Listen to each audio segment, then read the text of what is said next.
Hi, Alica. Hi, how are you? Very good. You? I'm good, thank you. Thanks. You are in Prague.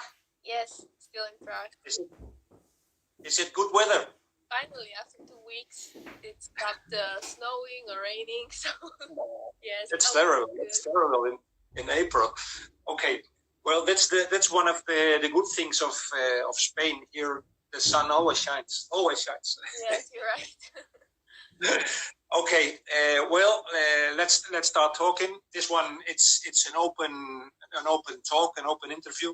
The last time we did 25 quick closed questions. This is different.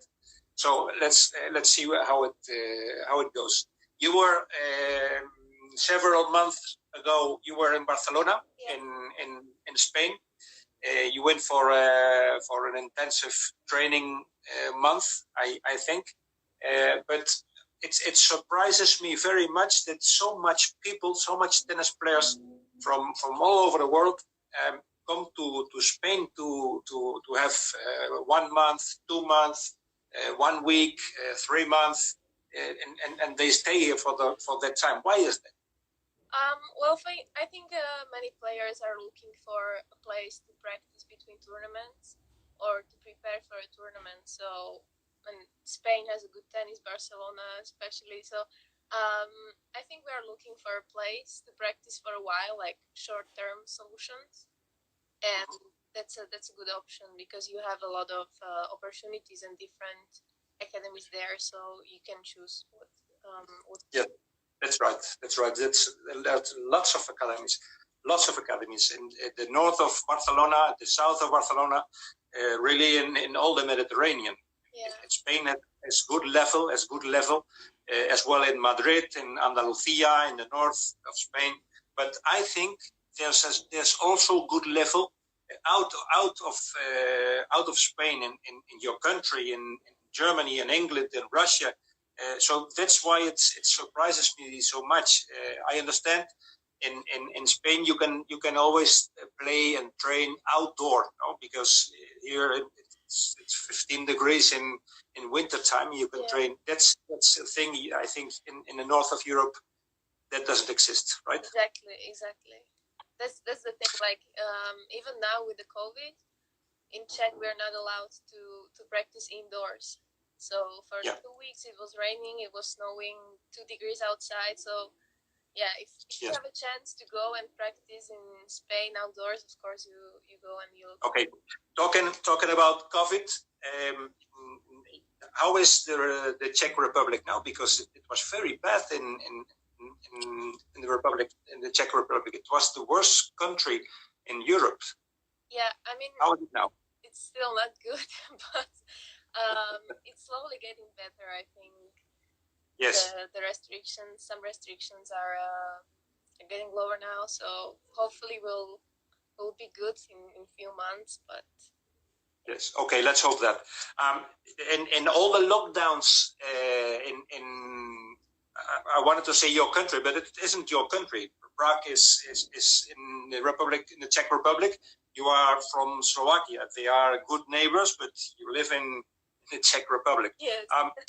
With lockdowns, there's been several lockdowns. What could you do during a lockdown?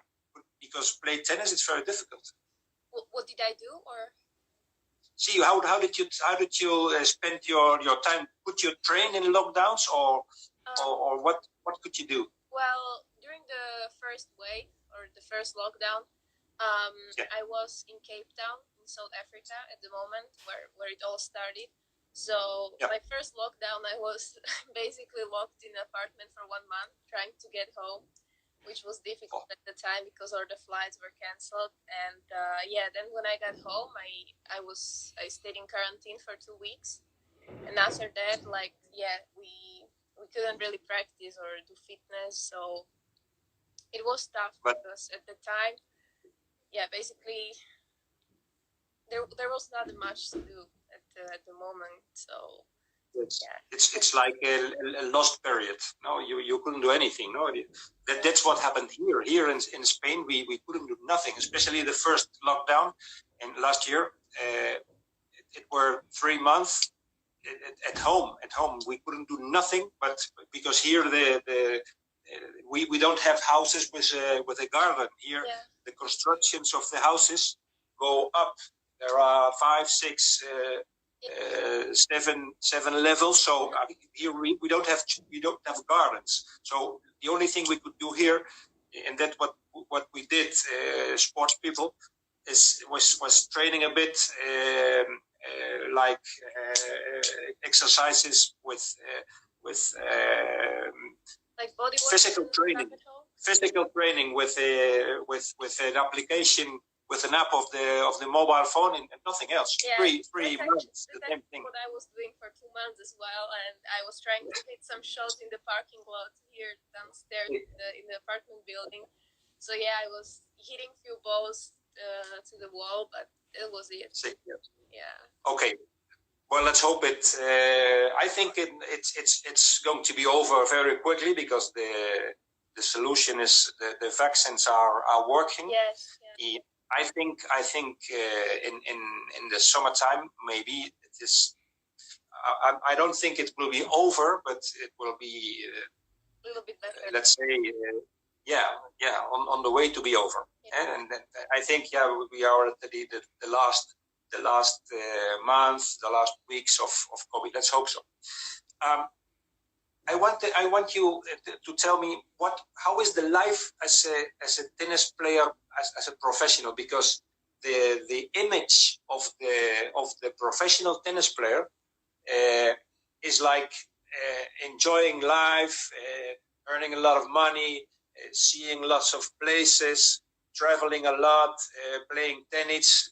It seems all lovely, for lots of people. What do you think about that? Well, it does seem lovely, and I think for some tennis players it's a motivation. But the reality is that there is only 50 or top 100 players who are living this kind of life. But then there is the rest of the players who are still part of the tennis world and the WTA or ATP ranking, but they are not living this life. It's either you're, I don't know, let's say you're 1,000, but you're still part of this, and you still have to play the tournaments, travel, do everything, but you're not living the life everyone thinks you are. Yes, of course. Lots of people don't see, they will understand, but they don't see the costs of the airplanes, of the hotels. You have to sleep. You have to get your hotel. You have to eat. You have to do dinner. You have to breakfast. Maybe you want to train, and sometimes it costs a lot of money as well. So being a professional tennis player is very expensive. It's very expensive, and if you lose in the first match of a tournament, the qualification tournament, you're going home with nothing. That's the real tennis life, isn't it? Yeah, exactly. You're right, because if you don't have sponsors, it's always hard to travel, to be on the road, and you can't afford to go with a coach on the tournaments. Yeah, for example, you're always looking for cheaper options, because you have to think in advance about your budget as well. If you, let's say, you play 2-3 weeks at one place, and then you have to practice, so you always have to think about the future. You can't just live in 1 week at a tournament, I think, because when you ask if it's hard to pay for all of this, or the tennis life, it is very hard. I think it's hard for everyone. So do you have a sponsor? No, I don't have any sponsor. So well, let's start inviting at all of these brands who are in the tennis world, and get to know you. Let's hope they are awake and they see this, and they give you a call. Yeah. Okay. Right now you are playing a tournament? No, right now I'm preparing for a tournament, and next week on Friday I will go to probably Israel and play 2 weeks there. So I'm looking forward Haifa? to that. In Haifa? In Israel, sorry? The city in Israel is Haifa. I think I'm not sure now. I think so. Yeah, there are lots of. Last week there was a junior tournament, and I think it's your turn over there. And I think might be Tel Aviv, but I don't know. Yes. You travel by yourself to Israel, or will you have company? No, by myself. By myself. Like okay. Yes, and how is a day? How is a day at a tournament? You try to train a little bit before the match, and then is the match, or what is the day during a tournament? Well, if you have a match, of course you are trying to save some energy for the match, but you need to be ready. So what I personally do is some mobility in the morning, quick warm up, then you go on the court, you warm up at the court, and then it depends if you have a match in the morning or in the afternoon, so the routine changes. But yeah, and if you don't play a match, you are trying to go on the court as much as possible, but it's really tough at the tournament because everyone wants to play. The courts are full the whole day, so maybe you get 1 hour in the morning, but you have to go on the court at 7 in the morning or 6 in the morning. Sometimes it depends where are you playing and how many courts they have. So yeah, usually you're trying to do the same as you do at home. So it's that's true. That's a strange thing you just said. There are not as much as tennis courts to practice as players are in a tournament. So lots of people cannot train. It's really nice. No, it's horrible to see the people who are waiting to be attended to try to achieve a tennis court to train. So if you do not have a tennis court to train on days you don't have a match, what do you do? Because they can be very long that way, no? Yeah, days are very long at a tournament sometimes, but no, usually you find a solution to play at least 30 minutes a day. But if you don't, you just do your own stuff in the gym. Maybe you watch some matches and you're trying to find something else to stay in shape and prepare yourself to compete well. Okay. Last week you played a tournament? No. The last time I played was a month ago or something.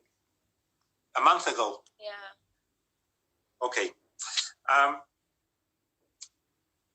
want to get back a little bit to the mentality in tennis. To me, is one of the most important aspects of pro tennis.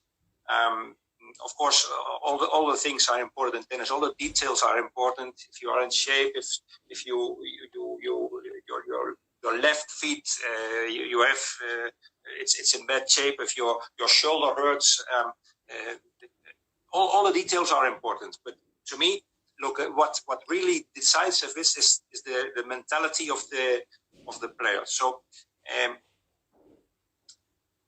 there are lots of details in the mentality of a tennis player that are very complicated. No? So therefore, there are professionals who understand these kind of things better.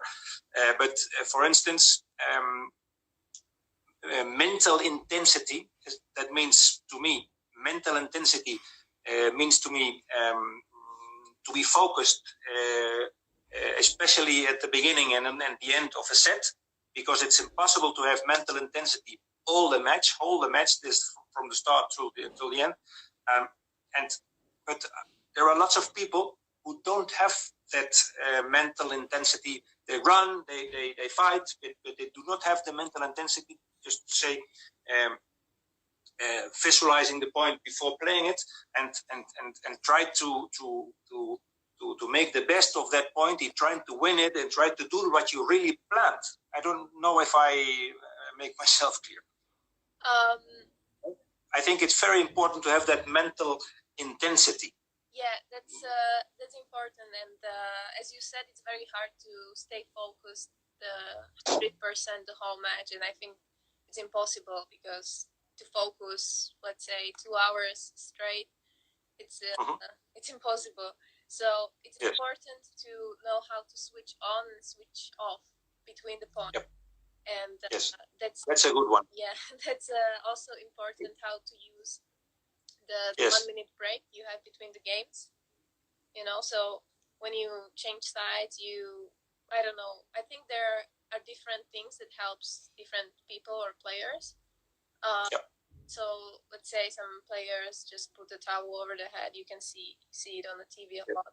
So yes. And that helps with the focus, because you're back inside of yourself. And so yeah, it's hard to focus the whole time, but the mentality, I think it's impossible. It's one of the most important things in tennis. Yeah. In our academy, we always try to convince that the mental intensity should be at the beginning of a set. Try to get 2-0 in 5, 6, 7 minutes, and at the end of the set, because those 2 moments are the most decisive moments in a set, as well as the 7th game. The 7th game with a 4-2, for instance, 4-2, 5-2, or 4-3. That's not the same thing. 5-2, it's almost over, and 4-3, you are back again in the set. So those are the key moments to have that mental intensity, as you said as well. There was another thing in the mentality of a tennis player, that is the fear of losing, not having the confidence all the match to do a good job. And that doesn't mean win or lose, but do a good job. Play at your level, do the things you need to do. If you have a fear of losing, that's one of the points.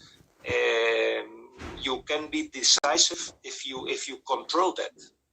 You understand? Yeah, I think I know what you mean. Well, I think everyone is fighting with some kind with himself or himself. Yes, on the court. Yeah. And of course you get nervous, you have a big point, you get nervous, or let's say you're not feeling 100% on the court, but it's important not to show it.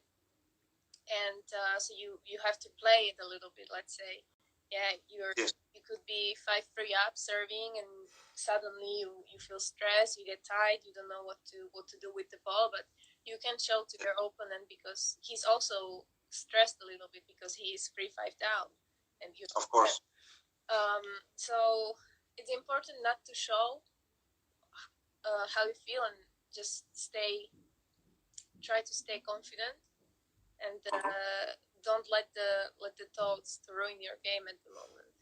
But yes. It's easy to say now. It's hard to do it on the court, of course. Yeah, that's right. Of course, that's true. There are lots of tennis players who of course, everybody wants to improve and play better, and every day a bit better, of course. But not everybody achieves that. So can that be a motive of stress, of nerves in a tennis player, that he in 3-4 months he doesn't see any improvement of himself, and that causes him or her stress, nerves, will play worse and worse. Did you see that?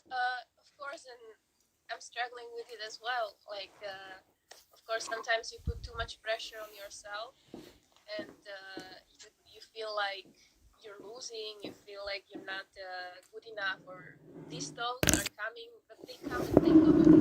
So it's important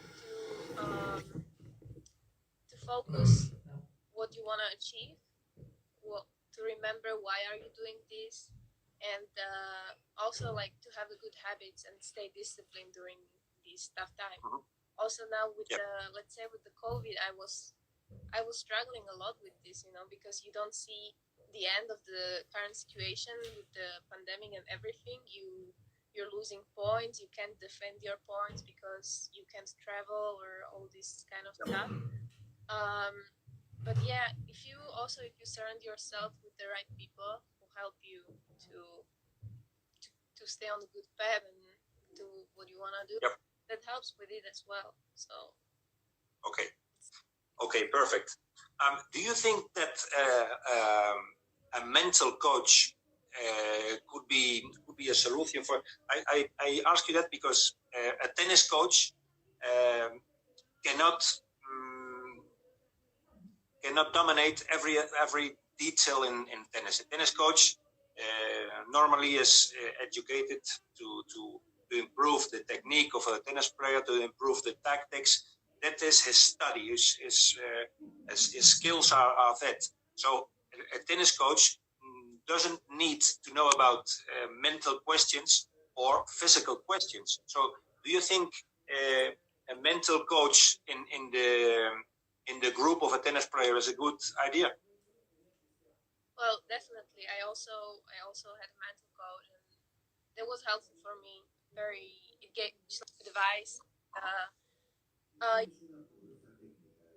You have someone you can talk to. It's not only about tennis. You can talk about personal stuff that Sure. Sorry, I got a call. Don't worry. So yeah, as I was saying, the mental coach, I think it's very important for a tennis player, and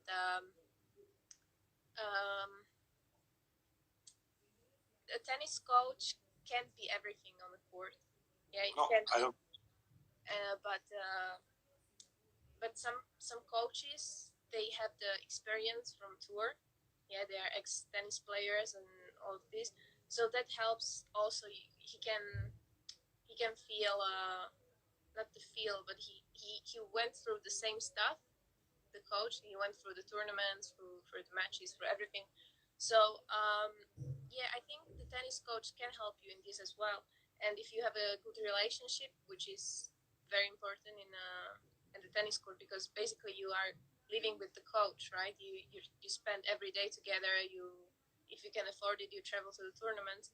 So you need to be 100% real with the coach. And if you're 100% real with the coach, you can talk about the stuff, about everything, and it helps. So yeah. Yes, I agree with you. The mental coach could work perfectly, I think, online, because that person doesn't need to go with the player all tournaments. I think it's very easy talking with a player like we are talking right here, and it's like you said, the tennis coach can help you with some things at the mental way, but the mental coach can help you in another way. But you said very well, it's always if you can afford it, because it's not for everybody, of course. Do you like traveling so much? Well, I like traveling, of course. I love it. I like to meet new people and the cultures and everything. But as a tennis player, you don't travel to see the places. You travel to compete and see the hotel tours and the resort and the gym. So I love to travel, but I basically travel the whole year because of the tournaments. So yeah. Okay. Do you have places you saw you will not go back because you didn't like it? You mean as a tournament, like a tennis player? No, not as a tournament. As the city you were, or the country, or the atmosphere at the country you visited. Yeah, there are some places and cities, or even I can say academy, where I won't go again. But no, mostly I saw nice places, and every place gave me something different. And yeah, which are the places you liked very much? Well, travel-wise, I liked Greece. There was a very nice tournament, even though the weather was not that good sometimes, but it was very nice facilities and the hotel, so that was a nice place. But also some tournaments in Europe, they are very nice. Yeah. Mm-hmm. Okay, you told me last week, I think I liked a lot. You told me you had exams. So you are studying. I think it's very important for a tennis player to have something after the tennis life. The tennis life is about 35 years old. It's over. No, it could be 38, or it could be 33. Everybody's different, but then it's over, and you need to do. Life goes on. So I think it's very good. You really are preparing for that moment. So what are you studying? Well, it's a sports school, so like sport related. So basically, I have my coaching license now. So when I'm done with the school, I can be a coach. But I'm finishing that now, and the next step might be, I don't know. I was looking for some options, and the sport psychology looks interesting. So maybe that's great. Great. Yeah. Okay. Okay, that's one of the things I like a lot. I know lots of players who do not study, and the excuse lots of times is they want to be focused on their tennis career. But I think there's time to do other things like study. So that's one of the good things. Yeah, but it's hard to study on the road at the tournaments because you're tired from the whole day, and just imagine going back to the room and study for 2 hours. That doesn't really seem that nice. So I also postponed my graduation because of tennis and some other reasons, because I was living in a different country. But it's not necessary to rush. I think you can take the time for. If it's difficult, okay. Today I won't study. I will study tomorrow, but with the intention to end it well, but without rushing. I think that's the way to do it. Yeah, I agree on that one. Okay, let's end with. I think one of the players you like, you maybe admire a bit, is Simona Halep. Yeah, I like her. Could you explain exactly what is you like about her? Well, I think she's a great fighter on the court, and I also like the style she plays. Her game style. And is it your style? Is it like yours? A little bit. Yeah, but also it was not easy for her.